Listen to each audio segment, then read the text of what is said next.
Hello everyone, it's me Tanu and welcome to Tanu's blog. সেদিন হুট করে প্ল্যান করি যে কফি খেতে যাব।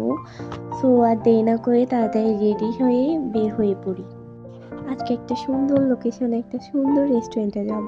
রেস্টুরেন্টটা আমাদের বাসা থেকে তেমন একটা দূরে না, মাত্র 20 টাকার ভাড়া। সো চলো যাই। আর আমি যেহেতু শখের বসে ব্লগ করতেছি, সো ছোট ছোট ক্লিপ নিয়ে রাখি আর ওইগুলাই ভিডিও বানাই তোমাদেরকে শেয়ার করি। তুমি আমার চ্যানেলে নতুন হয়ে থাকলে অবশ্যই চ্যানেলটাকে সাবস্ক্রাইব করে রাখিও, অ্যান্ড কে কোথা থেকে আমার ভিডিওটা দেখতেছো অবশ্যই একটা কমেন্ট করবা।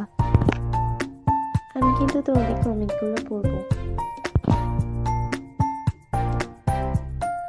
সো এই তো তোমাদের সাথে কথা বলতে বলতে আমি চলে আসছি রেস্টুরেন্টটাতে। আর রেস্টুরেন্টটা সিরিয়াসলি বলতে অনেক বেশি সুন্দর। তারপরে আমি কফি অর্ডার করি আর ওই ক্লিপটা আমার ফোন থেকে হারাই গেছে। কফি খাওয়া শেষ করে আমি একটু বাজারের টুকটাক কাজ ছিল, ওইগুলো করতে যাই। অ্যান্ড এই যে দেখো আমার অবস্থা, অনেক বেশি টায়ার্ড হয়ে গেছি। সো গাইজ আজকের মতো এইটুকু, আল্লাহ হাফিজ।